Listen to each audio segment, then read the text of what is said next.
The conference room aboard the Galactic Council station gleamed with polished metal and floating displays. Representatives from 12 different species sat around the enormous circular table, each one studying the holographic blueprints that rotated slowly in the center. The air smelled strange, a mixture of different atmospheres carefully balanced to keep everyone alive and comfortable. Lixa adjusted her position on the specialized chair designed for her species. Her elongated fingers traced patterns on her data tablet as she reviewed the project requirements for the 5th time that morning. Everything had to be perfect. Everything had to follow the established protocols. That was the Velthian way. She glanced across the table at the human delegation and felt her secondary eyelids flicker with confusion. There were only 2 of them. Just 2. Every other species had sent at least 5 representatives, each one a specialist in their field. The humans had sent a man named Minho and a woman named Hana, and they were currently sharing some kind of food item wrapped in paper while looking at a small handheld screen. "This is a critical project," Lixa whispered to her assistant, who stood behind her chair. "Why would they send so few?" "Hey." Her assistant had no answer. The project coordinator, a being from a species that resembled a floating crystal, began the meeting. Its voice echoed through translation devices implanted in everyone's ears. "We are here to design the first universal habitat. A station where all species can live together in true harmony. Each delegation will contribute their expertise to make this possible." One by one, the species presented their proposals. The Corthanis showed a 3-dimensional model that had taken their teams 6 months to develop. The Prethic delegation unveiled research documents spanning 300 pages. The Yulani explained their 5-stage verification process for every design element. Then it was the humans' turn. Minho stood up and stretched his arms over his head. Several species made sounds of surprise at this casual gesture. He walked to the center of the room and pulled out a simple digital pad. With his finger, he drew a rough circle. "So here's what we're thinking," he said. "We start with the basic shell, right? Then we figure out what goes inside, as we learn more about what everyone needs. We'll try some stuff, see what works, make changes as we go." Silence filled the room. "That is your proposal?" asked the Corthanese representative. "A circle and the word, stuff?" Hana stood up next to Minho. She smiled in that strange way humans did, showing their teeth. "Well, we won't really know what works best until we start building and testing. We've found that planning too much at the beginning usually means we waste time planning for problems that don't actually happen." Lixa felt her breathing accelerate. This was wrong. This was all wrong. How could anyone work without proper planning? Without protocols and procedures? Without certainty? She stood up, her tall frame towering over the seated humans. "Excuse me, but I must express concern. You are proposing we construct a habitat for multiple species without a complete design, without safety certifications, without knowing if our perfect plan will actually work in reality?" Minho interrupted gently. "Yeah, that's about right. Look, we humans have built a lot of things. Space stations, planetary colonies, fusion reactors. We've learned that the best way forward is to start with a good enough idea and improve it as we go. We call it iterative design. We call it irresponsible," Lixa said. She could not hide the distress in her voice. The meeting continued for several more hours. Each species argued for their methodology. The humans seemed content to listen and take notes on their small devices. They asked questions that seemed strange to Lixa, not questions about specifications or protocols, but questions like, what do you do when something unexpected happens? And how do you handle problems you didn't plan for? When the meeting ended, the species separated into their delegations to discuss the next steps. Lixa found herself watching the humans again. They were laughing about something, actually laughing. During a critical project meeting, she approached them, her footsteps silent on the station floor. "May I ask you something?" Minho looked up. "Sure, go ahead. How can you be so calm? So casual? Do you not understand the importance of this project? If we fail, it could damage relations between species for generations." Hana tilted her head, a gesture Lixa had learned meant consideration. We do understand. That's actually why we're not too worried. That makes no sense, Lixa said. Okay. Let me explain, Minho said. He pointed to a viewing window that showed the vast station around them. See this place? It was designed by a committee of 7 species. They spent 10 years planning it. Every detail was perfect on paper. But when they built it, they found 17 major problems that nobody had predicted. The water system didn't work with certain alien biologies. The gravity plating interfered with 3 species' navigational senses. The air filtration created sounds that drove another species crazy. Yes, I know this history, Lixa said. They fixed those problems. They fixed them by improvising, Hana added. By trying things that weren't in the original plan. By being flexible. The station works now not because the plan was perfect, but because people were willing to change the plan. Lixa processed this information.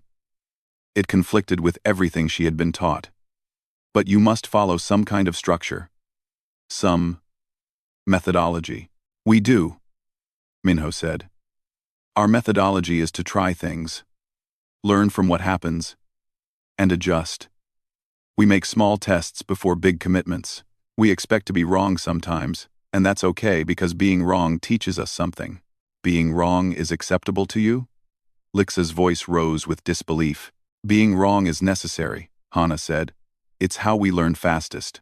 Perfect planning takes forever and still misses things.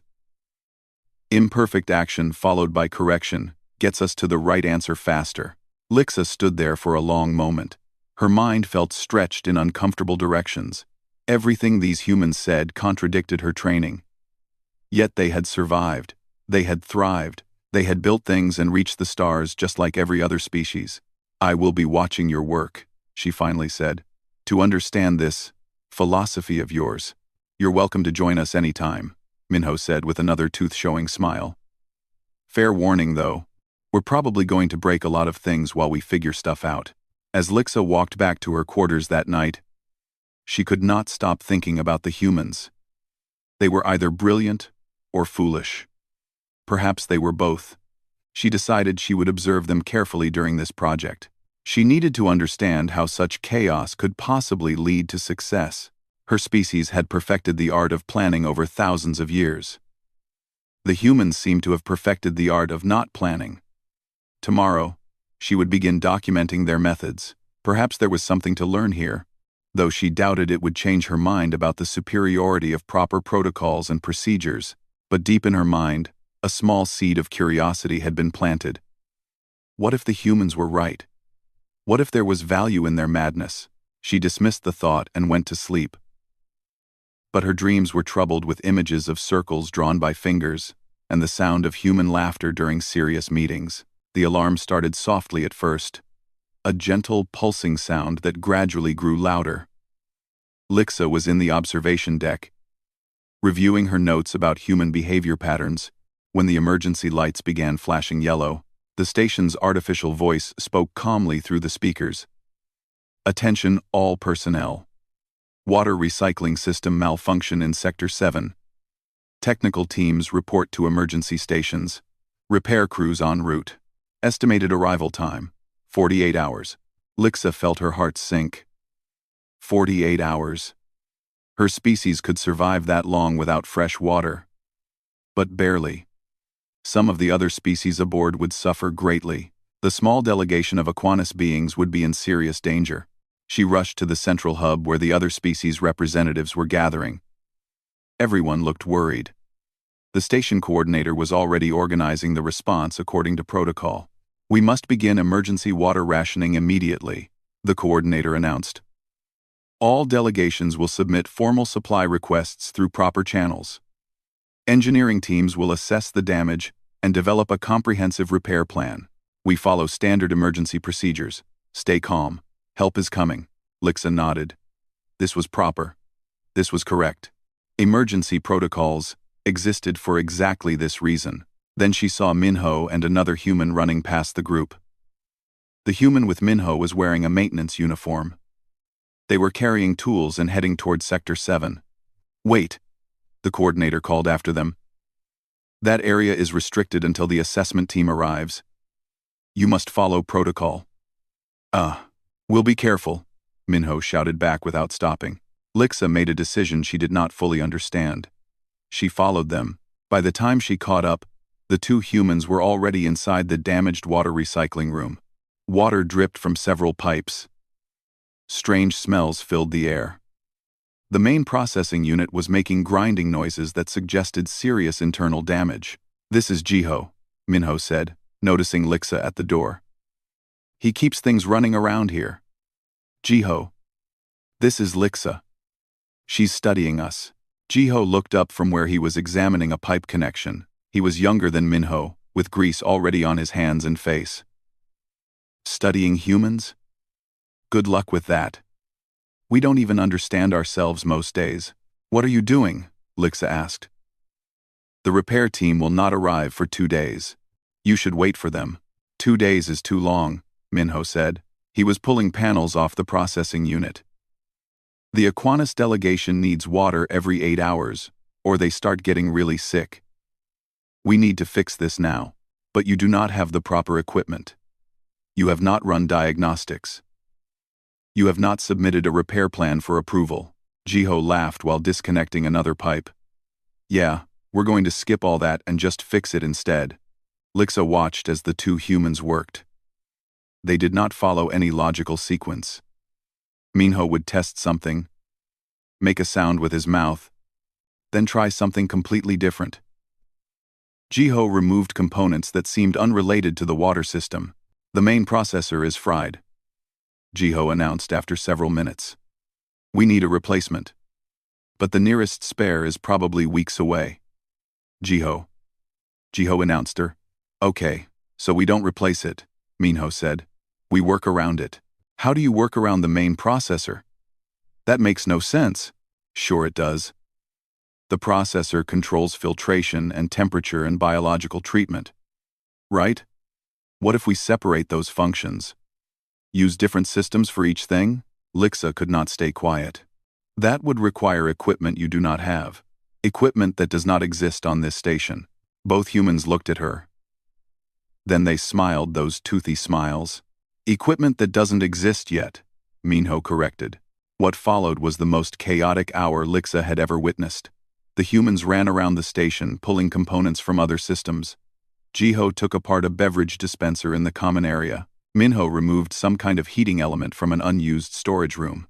They even borrowed a medical scanning device from the health center.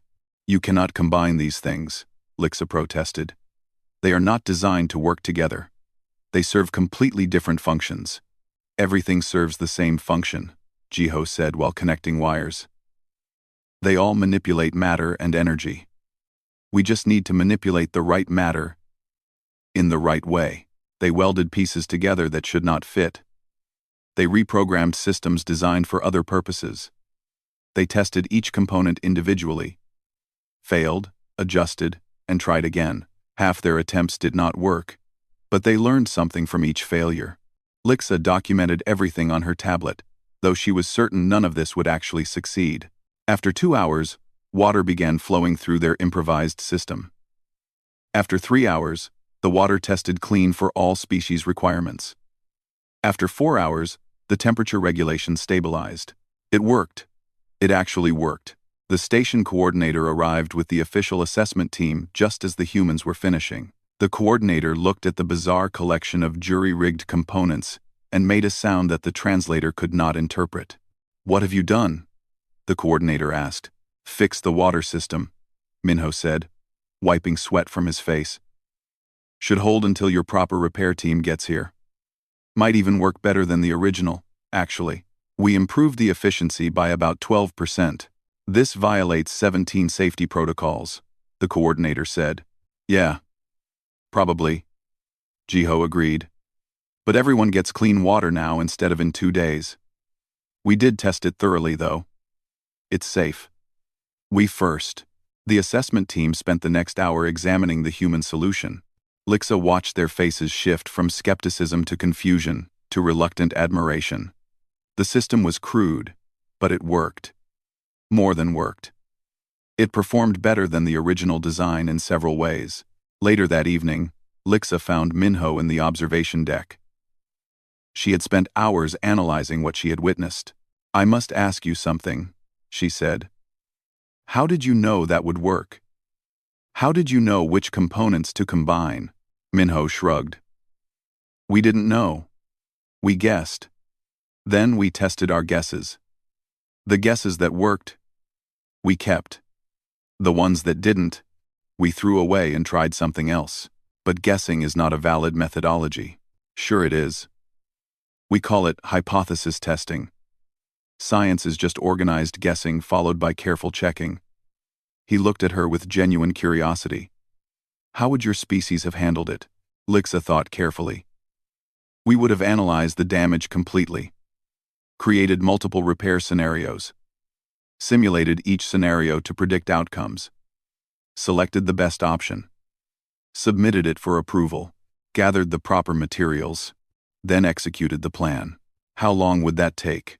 Perhaps 5 to 6 hours for a problem this complex. And if your plan didn't work when you tried it?" Lixa paused. "Then we would begin the process again with a new plan. So maybe 10 to 12 hours total if the first plan failed? Possibly longer." Minho nodded slowly. "We had it working in 4 hours. And we tried 7 different configurations that failed before we found one that worked. Your way might produce a more elegant solution, but our way produces a working solution faster. But your solution is messy, inelegant, not proper. But it works," Minho said. "And right now, the Aquinas delegation is drinking clean water instead of suffering. Isn't that what matters?" Lixa had no response to that. She looked out at the stars through the observation window. Her mind was changing in ways she could not fully articulate. The humans had violated protocols and produced chaos, yet they had also saved people from suffering. "Teach me," she said quietly. "Teach you what?" "This. Improvising. This working around problems. This accepting failure as part of the process." She turned to face him. "I want to understand how you think wrong on purpose." Minho laughed, a warm sound. "We don't think wrong on purpose. We just don't assume we already know the right answer. We're willing to try things and be corrected by reality. Can someone like me learn this?" "My entire species is trained to seek perfection through careful planning. I think anyone can learn it," Minho said. "But fair warning, it's uncomfortable. You have to be okay with failing. You have to be okay with looking stupid. You have to be okay with trying things that probably won't work." Lixa considered this. Everything in her training said to avoid failure, to maintain dignity, to never appear uncertain. But she had seen the humans succeed precisely by embracing those things. "When do we begin?" she asked. "Right now if you want," Minho said. "Come on, Hana is in the biolab doing some experiments. Half of them will fail spectacularly. It'll be a good learning experience." As they walked through the station corridors, Lixa felt something she had never experienced before. It was not excitement exactly, it was more like fear and curiosity mixed together. She was about to step outside everything she had ever known. The humans, she realized, lived in that uncomfortable space all the time. And somehow, they thrived there. The biology laboratory was a mess. At least, that was what Lixa thought when she first walked through the door. Containers of different colored liquids covered every surface. Small testing chambers bubbled and hissed. Data screens showed graphs that constantly changed. And in the middle of it all stood Hana, holding up a glass container with something purple and cloudy inside. "Oh no," Hana said, staring at the container. Then she laughed and poured the entire thing down a disposal unit. "Well, that didn't work at all." "What are you doing?" Lixa asked. Hana turned and smiled when she saw her visitor. "Hey, Lixa. I'm trying to create a biological filter that can process waste from all the different species for the Habitat Project. So far, I've tested 23 different combinations, 23 failures. Want to help me fail some more?" Lixa felt confused. "You are happy about failing?" "Not happy about the failure itself," Hana explained while setting up a new test. But I learned something from each one. That purple stuff I just dumped? I learned that combining Velthian enzymes with human bacteria creates toxic gas. That's really useful information. Now I know never to do that in the actual habitat. But you wasted materials, wasted time. Did I? Hana pulled up her data screens. Look. Each test takes me about 15 minutes. In those 15 minutes, I learned something definite about what works or doesn't work. If I spent days running theoretical models first, I might predict some of this, but I'd miss a lot of interactions that only happen in reality. This way is faster. Lixa moved closer to examine the data. Her analytical mind started processing the patterns. I see. You are testing enzymes from species A with bacteria from species B, then recording the results. Following this pattern, you should test the Corthanes enzymes with human bacteria next. Why? Hana asked. Because that is the next logical sequence according to your pattern. Hana shook her head. I was actually thinking of testing the Prethic fungi with Eulani proteins. That's completely out of sequence. But I had a hunch about it. A hunch? That is not scientific. Sure it is. A hunch is just pattern recognition that your conscious mind hasn't fully processed yet. Your brain notices something but can't explain it in words. Hana started preparing the new test. I spent the morning reading about how Prethic fungi breaks down certain crystalline structures, and I remembered that Eulani proteins have crystalline properties. My hunch says they might interact in interesting ways. Or they might not interact at all and you will have wasted 15 minutes. Exactly, Hana said cheerfully. And if I'm wrong, I'll learn that too. Here. Help me with this. Help me with this. Lixa found herself assisting Hana with the experiment. They mixed the components carefully, placed them in a test chamber, and waited. Hana talked while they watched the readouts. You know what the difference between me and the other xenobiologists on this project? They're running sophisticated computer models to predict outcomes. They'll spend 3 weeks building those models, and then they'll have very good theoretical predictions. That sounds proper, Lixa said. It is proper. It's also slow. And models always miss something because reality is more complex than any simulation. So they'll build something based on their perfect models, and then reality will surprise them. And they'll have to start over. Hana pointed at her messy laboratory.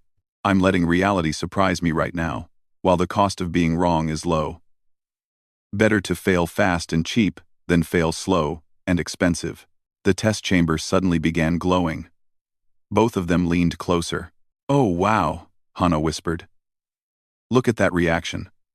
The fungi is actually restructuring the proteins into a new compound. Lixa. Quick, what do you think will happen if we introduce oxygen now? I do not know. We have no data about this compound. Guess, Hana said. I cannot guess. That is not how I work. Try anyway. Just say the first thing that comes to mind. Lixa felt uncomfortable. Her training screamed against making random guesses. But she forced herself to speak. The crystalline structure might oxidize rapidly? Good guess. Let's test it. Hana introduced a small amount of oxygen into the chamber. The compound began breaking down, but not rapidly. It broke down slowly and released energy in the process. Hana started recording data frantically. This is amazing, she said. This could be a slow-release energy source. And you predicted it. Well, sort of. You were wrong about the rapid part, but right about the oxidation. I was wrong, Lixa said, feeling a strange sensation. You were partially wrong, which means you were also partially right. That's better than not guessing at all. Hana was already setting up a new test. Being wrong gives you information. It points you toward being right. Come on, let's try another combination. You pick this time. Over the next several hours, Lixa participated in 7 more experiments. 4 of them failed completely. 2 produced interesting but useless results. 1 produced something that might be valuable for an entirely different problem. Lixa began to understand something fundamental. Hana was not being careless or random. She was exploring systematically, but her system was based on rapid iteration rather than exhaustive planning. Each small failure eliminated options quickly. Each success opened new possibilities. How do you decide what to try next? Lixa asked during a break. Intuition mostly, Hana said. But intuition isn't magic. It's just my brain processing patterns I've seen before. The more experiments I run, the better my intuition gets. It's like training a muscle. I attempted to predict your results using Velthian logic, Lixa admitted. I was correct 40% of the time. That's pretty good, actually. What's bothering you? You were correct 70% of the time. Your hunches performed better than my logic. Hana sat down on a laboratory stool. Want to know the secret? I'm not actually better at predicting the results. I'm just better at being wrong. When my hunch is wrong, I immediately accept it and move on. I don't spend time wondering why I was wrong or feeling bad about it. I just try the next thing. You do not analyze your failures? Oh, I analyze them. But quickly, I ask, what did I learn? Not, why did I fail? One is useful. The other is just self-criticism. Hana pulled up her data again. Look at my success rate over time. At the beginning of today, I was only right 50% of the time. Now I'm at 70%. Each failure taught me something that made my next guess better. Lixa processed this information. It went against everything she had been taught. But she could not deny the results. Hana had made more progress in one day than some research teams made in weeks. Can I learn this? Lixa asked quietly. Can someone like me learn to think this way? Hana looked at her with warm eyes. You already are learning it. You made 7 guesses today. Your first guess was terrible. Your last guess was actually pretty good. You're improving. But I felt foolish each time I was wrong. Yeah. That feeling gets easier to handle. You start to see being wrong as information instead of failure. It's a mindset shift. Hana stood up and stretched. Want to try something harder? What do you mean? The Habitat Project has a problem we're all stuck on. How do we create shared spaces that work for species with completely different environmental needs? Your people need one temperature, mine need another. The Aquanus need high humidity, the Corthanus need low. Everyone has run models, and they all say the same thing. It's impossible to make everyone comfortable in the same space. That is correct, Lixa said. The models all show this. But what if the models are wrong, or incomplete? What if there's a solution we haven't thought of yet? Hana's eyes were bright with excitement. Let's brainstorm. Let's come up with stupid ideas and see if any of them lead somewhere interesting. Stupid ideas? On purpose? Sometimes the best solutions start as stupid ideas. Come on, I'll go first. Hana thought for a moment. What if we made the environment change constantly, cycling through different conditions so everyone gets what they need part of the time? That would make everyone uncomfortable part of the time, Lixa said. True. Your turn. Say something stupid. Lixa felt her thinking organs strain with the effort. Finally, she spoke. What if we created localized environmental bubbles that moved with individuals? Like personal atmosphere suits? That's been tried. Too bulky. Next idea. What if we used barriers that let different environments exist in the same room? That's just walls. We already have those. Keep going. They went back and forth for half an hour. Most of the ideas were truly impossible. But a few made them pause and think. And one idea, a suggestion from Lixa about using directional environmental controls, made Hana actually stop and stare. Wait, Hana said. Say that again. I suggested that instead of making the whole room one temperature, we make different areas different temperatures, but do it precisely so people can move between them smoothly. That's actually not stupid at all. That could work. Hana started sketching on a data screen. We could use focused environmental controls. Create gradients instead of walls. It would require constant adjustment, but... She looked at Lixa. You just solved a problem that 6 teams of engineers couldn't solve. With a stupid idea. Lixa felt something warm in her chest. Pride, perhaps. Or maybe it was the satisfaction of discovery. It might not work. Only one way to find out, Hana said with a grin. Let's go fail at it together. As they left the laboratory to find Minho and share the idea, Lixa realized something important. She had failed more times today than in her entire previous career. And yet she felt more alive, more engaged, more excited about her work than ever before. The humans, she thought, had discovered something profound. They had learned to enjoy the journey toward answers, rather than just celebrating the answers themselves. They had learned to treat failure not as shame but as data. For the first time in her life, Lixa was looking forward to being wrong again. The smell hit Lixa before she even reached the station's communal kitchen. It was complex and changing. Layers of scent that her sensitive receptors could not fully identify. She found Minho there, sitting at a counter and eating something from a bowl. You wanted to see me? Lixa asked. Not me, Minho said, pointing with his eating utensil. Day wanted to meet you. He's our chef. Heard you're learning the human way of doing things and thought cooking might be a good lesson. A shorter human emerged from behind a large heating unit. He was younger than Minho, with quick movements and bright eyes. You must be Lixa. I'm Day. Want to help me make dinner for the delegation? Lixa hesitated. I do not cook. My species consumes prepared nutrient blocks formulated to exact specifications. Perfect, Day said cheerfully. Then you'll really learn something today. Come on, I'll show you how humans approach food. What followed was the strangest lesson Lixa had ever experienced. Day moved around the kitchen, pulling out ingredients without measuring anything. He would grab a container, smell it, and either use it or put it back. He cut vegetables into pieces of inconsistent sizes. He tasted things constantly and made small sounds of approval or disapproval. How do you know how much of each ingredient to use? Lixa asked, watching him add some kind of red powder to a cooking pot. Feel, Day said. Experience. Instinct. I've made this dish 100 times. I know roughly what works. Roughly? But cooking is chemistry. It requires precise measurements. Cooking is chemistry, sure. But it's also art. Every ingredient is slightly different. This batch of vegetables is sweeter than the last batch. The air pressure on the station is different than on Earth. The heating element runs a bit hot. If I followed the exact same recipe every time, I'd get different results, because the conditions keep changing. He handed Lixa a small spoon with some sauce on it. Taste this. Lixa carefully tested it. The flavor was complex, but something seemed off. She could not identify what. It is.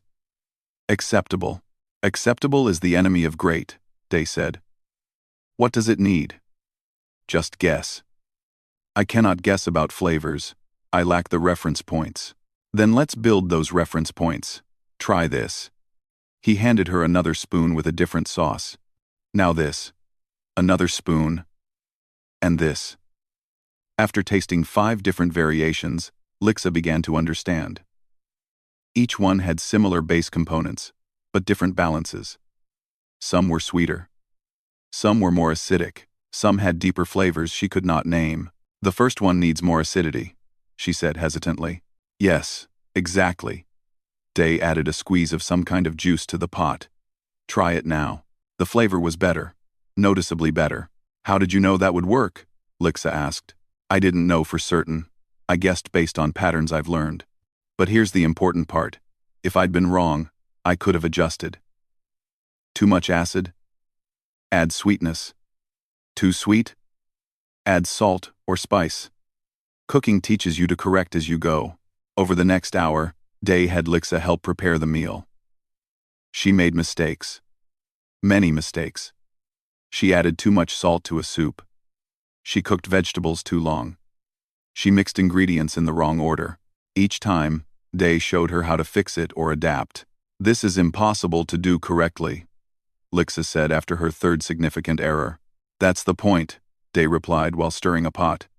You can't do it perfectly, so you do it well enough and keep improving. I ruin dishes all the time. Sometimes I can save them. Sometimes I have to start over. But each disaster teaches me something new. He pulled out a dish that had been cooking slowly. It smelled burned. "Oh no," he said, examining it. "I left this on too long. It's overcooked, and the bottom is stuck to the pan." He thought for a moment, then started scraping the burned parts away. "Okay. The top part is fine. We can salvage maybe 60% of this. Not ideal, but it won't go to waste." "You are serving imperfect food?" Lixa asked. "I'm serving food that didn't turn out exactly as planned but is still good to eat. That's different." He started plating the salvaged portions. Perfection is impossible. Excellence is achievable. The difference is important. When the meal was ready, Lixa helped serve it to the various delegations. Species representatives from across the galaxy sat together, eating food prepared without exact measurements or perfect planning, and they enjoyed it. Minho found her afterward. "Day says you did well in the kitchen. Learned anything?" "I learned that humans treat everything like those water pipes," Lixa said. "You accept imperfection and adapt. Whether it is food or engineering or science. That's pretty much it, yeah. Why fight for perfection when excellence is faster, and usually good enough?" Lixa thought about this while walking back to her quarters. The next day, she attended the Habitat Project meeting with a new perspective. When other species presented their detailed plans for segregated environmental zones, she raised her hand. "I would like to suggest an alternative approach," she said. The room fell silent. Lixa never made suggestions. She only evaluated other species' proposals for compliance with standards. "We have been thinking of the habitat as fixed zones with fixed conditions," she continued. "But what if we made it adaptive? What if environmental controls could adjust in real time based on who is using each space?" "That would be chaos," the Corthanis representative said. "How would anyone know what conditions to expect?" "They would not know in advance," Lixa admitted, "but they would be comfortable when they arrived. The system would sense their presence and adjust accordingly." Several species began arguing against the idea. It was too complex, too unpredictable, too dependent on technology that might fail. But Minho and Hana were smiling. "I like it," Hana said. "It's messy and imperfect, but it might actually work better than our neat, perfect, segregated zones." "How did you come to this idea?" the project coordinator asked Lixa. "I watched a human make soup," Lixa said simply. "He constantly adjusted the flavors based on how they tasted, not based on a fixed recipe. I thought, why not do the same with environment controls?" The room erupted in discussion. Some species loved the idea. Others hated it. But everyone was talking about it, considering it, debating it. Later, Lixa worked with Minho and Hana to develop the concept. They did not plan every detail. Instead, they built a small prototype in one of the station's empty rooms. They tested it. It failed. They adjusted it. They tested again. "This adjustment pattern is not optimal," Lixa said during one test, studying the data. "But I think we should try it anyway." "Why?" Minho asked. "A hunch," Lixa said. She felt strange saying it, but also strangely comfortable. They tried her hunch. It worked better than her calculations had predicted. The environmental transitions became smoother, more natural. "You're getting good at this," Hana said, patting Lixa's shoulder in that human gesture of approval. "Soon you'll be improvising like a natural." That evening, Lixa returned to the kitchen where Day was preparing another meal. "Can I help again?" she asked. "Always," Day said, handing her a cutting tool. "I'm trying a new recipe today. Never made it before. Want to help me probably mess it up?" "Yes," Lixa said, and realized she meant it. "I want to mess it up with you." They worked together, making mistakes and corrections, following no recipe, trusting their senses and experience. The final dish was imperfect. Some pieces were cooked more than others. The flavors were unbalanced in interesting ways, but it was delicious. "This is how humans live, isn't it?" Lixa asked while they cleaned up. "Making things up as you go. Accepting that you will be wrong sometimes. Trusting that you can adapt." "Pretty much," Day agreed. "Does it bother you less now?" It does not bother me at all anymore, Lixa said. In fact, I find it exciting. Every day is different. Every problem requires creativity. Nothing is certain, but anything is possible. Day smiled. That's the human condition. Welcome to chaos. You'll like it here.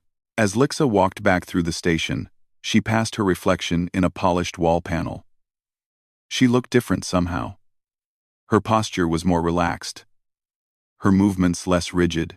The strict Velthian who had arrived weeks ago would not recognize the person she was becoming, and she was glad. The next morning, she went to the Habitat Project meeting with 3 new ideas. 2 of them were probably bad. 1 might be brilliant. She had no way to know until they tested them, but that was exactly the point. She would try them, learn from them, adapt, improve, fail forward. As Hana had taught her to say, the other species representatives noticed the change in her immediately. The careful, methodical Velthian was now suggesting wild ideas and cheerfully admitting she did not know if they would work. Some found it concerning. Others found it refreshing. Minho found it amusing. "We've created a monster," he whispered to Hana during a break. "An alien who can improvise." "That's not a monster," Hana whispered back. "That's an evolution." Lixa overheard them and felt that warm sensation in her chest again. She was evolving, learning to think in new ways, becoming something that was neither purely Velthian nor purely human, but something different, something better. She approached the prototype environmental control system they had built and made an adjustment based on instinct rather than calculation. The system responded smoothly, the environmental gradient flowing more naturally than before. "Let me try," she said out loud to no one in particular. Those 3 words had become her favorite phrase. Not, "I know how to do this," or, "The correct procedure is," just, "Let me try." Those 3 words, she realized, contained the entire philosophy that had shocked her so much when she first met the humans. The willingness to attempt without certainty. The courage to risk failure. The humility to admit you might be wrong. She made another adjustment to the prototype. This one did not work as well. She immediately made a note and tried something different.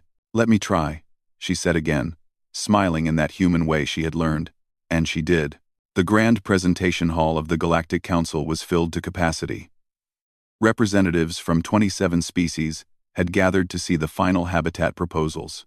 The project had been underway for 3 months, and today, each delegation would present their solution for the universal habitat. Lixa stood backstage with Minho, Hana, Jiho, and Day. Her hands were shaking slightly. She had volunteered to present their proposal, a decision that surprised everyone, including herself. 3 months ago, she would never have spoken in front of the entire council.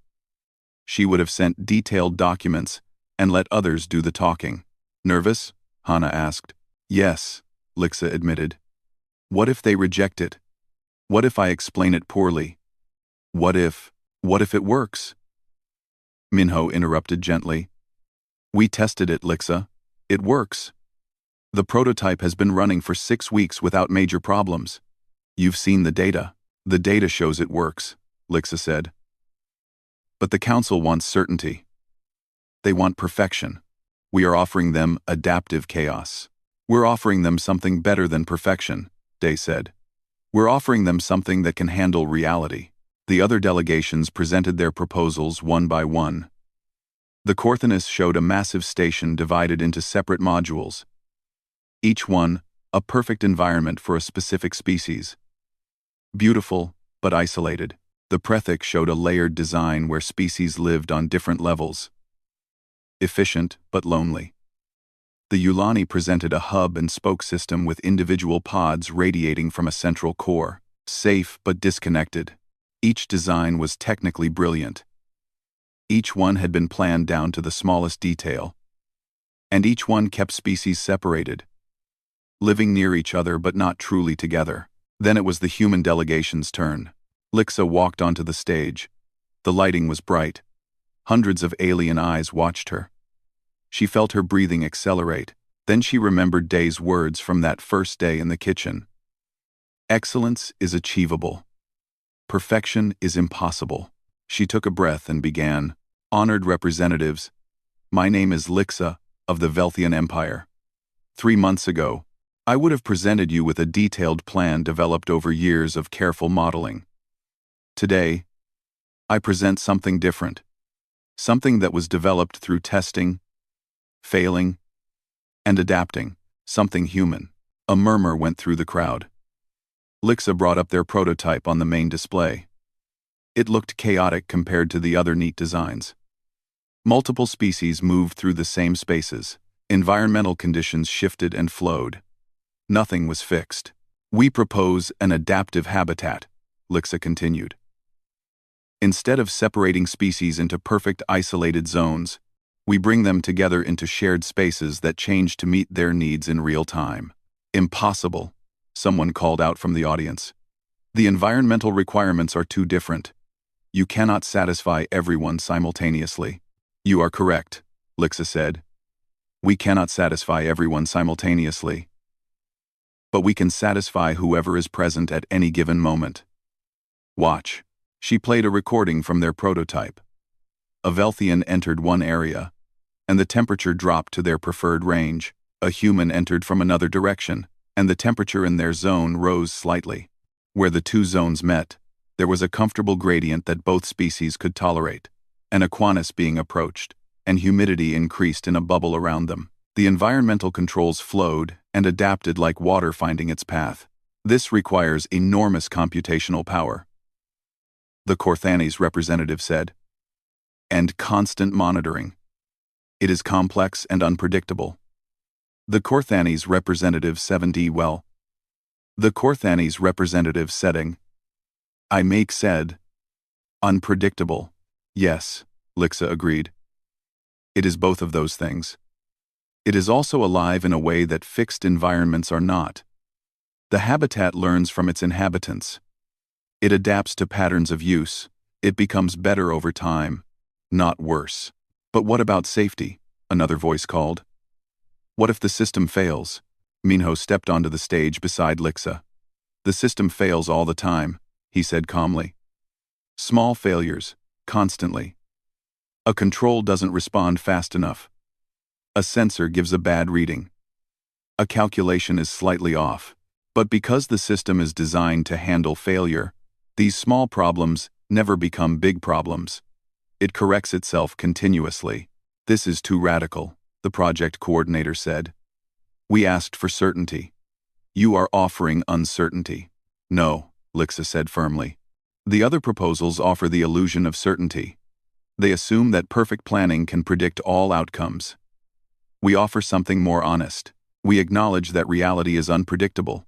So we built a system that handles unpredictability. We embrace uncertainty and make it a strength rather than a weakness. She looked out at the council. Many looked skeptical. Some looked intrigued. A few looked horrified. I know this contradicts everything most species believe about proper design, Lixa continued. 3 months ago, I would have rejected this myself. But I have learned something from the humans. They do not seek perfection in planning.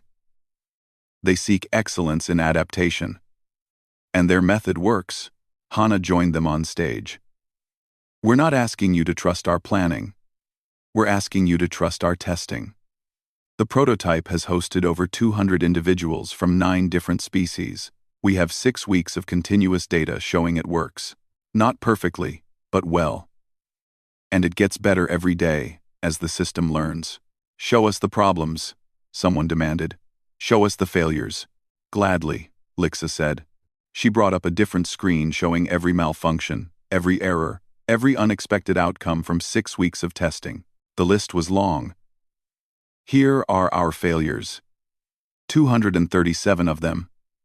And here is how the system handled each one. The data showed quick responses, automatic corrections, learning algorithms that adapted. Each failure had made the system smarter. You are asking us to approve a habitat that fails constantly? The coordinator sounded disturbed. I am asking you to approve a habitat that is honest about reality, Lixa said. The other designs will fail too, but they are not built to handle failure gracefully. When their perfect systems encounter unexpected problems, They will break in dangerous ways. Our system breaks in small, manageable ways and repairs itself. The debate went on for hours. Species argued for and against the proposal. Some called it brilliant. Others called it reckless. The humans sat quietly through most of it, letting Lixa defend the work they had done together. Finally, the coordinator called for a decision. We cannot approve a full-scale habitat based on such an unconventional design. However, we are willing to authorize a trial. A small habitat station using your adaptive system, operating for 1 year under careful observation. If it succeeds, we will consider a larger implementation. Lixa felt disappointment, but also something else. Recognition. They had not won completely, but they had won enough to prove their concept. That was progress. We accept, she said. The construction took 4 months. Lixa worked alongside the human team, applying everything she had learned.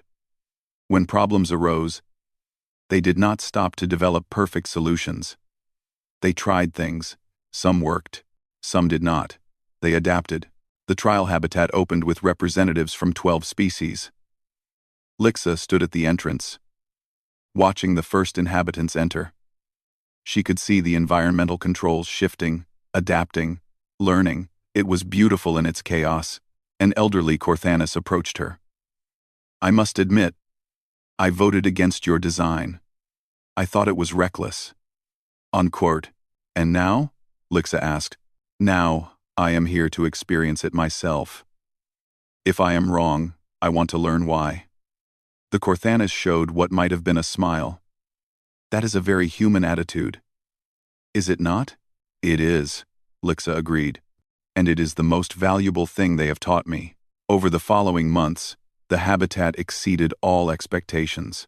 Not because it ran perfectly, it did not, but because it handled imperfections so well. Species mixed naturally, shared spaces emerged organically, the environmental systems learned to predict patterns and adjust proactively. Most importantly, it felt alive. People did not just live in the habitat. They lived with it. It became part of their community, rather than just a container for their community. A year after the trial began, Lixa presented the results to the Galactic Council. The data was overwhelming. Satisfaction ratings were higher than any previous habitat design. Energy efficiency was better. Species interaction was much higher, and the number of serious problems was far lower than traditional fixed environment stations. How is this possible? The coordinator asked. The complexity should cause more problems, not fewer. Because complex does not mean fragile, Lixa explained. Our habitat is complex, like an ecosystem is complex. Many parts working together, compensating for each other's weaknesses. Traditional designs are simple but brittle. One failure can cascade into disaster. Our design is complex but resilient. Many failures happen, but they never cascade because the system contains them. OS. The Council approved the full-scale construction. The universal habitat would be built using the adaptive design. It would be the largest such structure ever attempted. Home to thousands from dozens of species. After the vote, Lixa found the human delegation celebrating in their usual style, with food and laughter. Congratulations, Minho said, raising a glass of some bubbling liquid. You changed the galaxy's mind about how to build things. We changed their mind, Lixa corrected. I could not have done this without learning from all of you. So what's next? Hana asked. You going back to your homeworld? Lixa felt her breathing organs contract. She had been thinking about that question for weeks. No. I am requesting permanent transfer to the Habitat Project. And I am establishing a new research institute. I want to study human methods more formally, document them, teach them to other species. You want to spread human chaos across the galaxy? Jiho said with a laugh. I want to spread human wisdom, Lixa said seriously. The wisdom that perfection is impossible, but excellence is achievable. The wisdom that failure is information. The wisdom that adaptation beats planning. These are not just good ideas. They are revolutionary ideas that could change how every species approaches problems. Day handed her a plate of food. What are you going to call this institute? Lixa thought for a moment. The Center for Applied Human Heuristics. We will study how humans solve problems, why their methods work, and how to teach those methods to species that think differently. That's quite a mission, Minho said. It is, Lixa agreed. And I will probably fail at parts of it. But I will learn from those failures and adapt. That is the human way. Over the following years, the universal habitat became a landmark of galactic cooperation. Species from across known space came to live there, to experience the strange, adaptive environment that felt more like a living thing than a machine. And many of them left, changed, having learned something from the human philosophy embedded in its design. Lixa's institute grew as well. Students from dozens of species came to learn human-style problem-solving. It was difficult for many of them. Species raised on perfection struggled with embracing imperfection, but those who learned it found themselves capable of tackling problems their people had considered unsolvable. One day, Lixa was teaching a class when a young Velthian student asked, "But how do you know when to stop trying and admit something is impossible?" Lixa smiled in the very human way she had learned years ago. You do not. That is the point. Humans do not accept that things are impossible. They just assume they have not found the right approach yet. Sometimes this is foolish, but often it leads to breakthroughs that more sensible species never achieve. Is that why they are successful? The student asked. They are successful, Lixa said, because they are comfortable being wrong. Most species see being wrong as failure. Humans see it as progress toward being right. That small difference in perspective changes everything. After class, she walked through the habitat, watching species interact in ways that would have been unthinkable before. A Velthian and a human collaborating on a project, mixing methodical planning with wild improvisation. An Equanus and a Corthanus sharing a meal in a space that shifted between their preferred environments. A group of younglings from 5 different species playing a game they had invented together. Minho found her at the observation deck. He was older now, his hair showing gray. Still watching the chaos? He asked. Still appreciating it, Lixa replied. You humans changed my life, Minho. Changed how I think about everything. You changed too, you know. You weren't passive in this. You chose to learn. You chose to try new things. I was terrified, Lixa admitted. Courage is not the absence of fear. It is acting despite fear. That is very human of you. They stood together in comfortable silence, watching the habitat flow and shift around its inhabitants. Sometimes I think back to that first meeting, Lixa said. When you drew that circle and said, let's try some stuff. I thought you were the most unprofessional beings I had ever encountered. And now? Now I understand. You were not unprofessional. You were honest. You acknowledged that you did not have all the answers, so you would seek them through action, rather than endless planning. That honesty is rare in the galaxy. Most species pretend they know more than they do. Do you think other species can learn this? Minho asked. They already are, Lixa said, gesturing to the habitat around them. Slowly, imperfectly, but they are learning, just like I did. Let them try, Minho said with a smile. Let them try, Lixa agreed. And across the habitat, across the station, across the growing network of adaptive spaces spreading throughout the galaxy, species were trying, failing, learning, adapting, succeeding not through perfection but through persistent iteration. The human way was spreading, not through conquest or force, but through simple demonstration. It worked. And more importantly, it made life more interesting. Lixa returned to her quarters that night and began writing. She was documenting everything she had learned, everything she had experienced, everything the humans had taught her. It would be an incomplete record. Imperfect. But it would be honest and useful.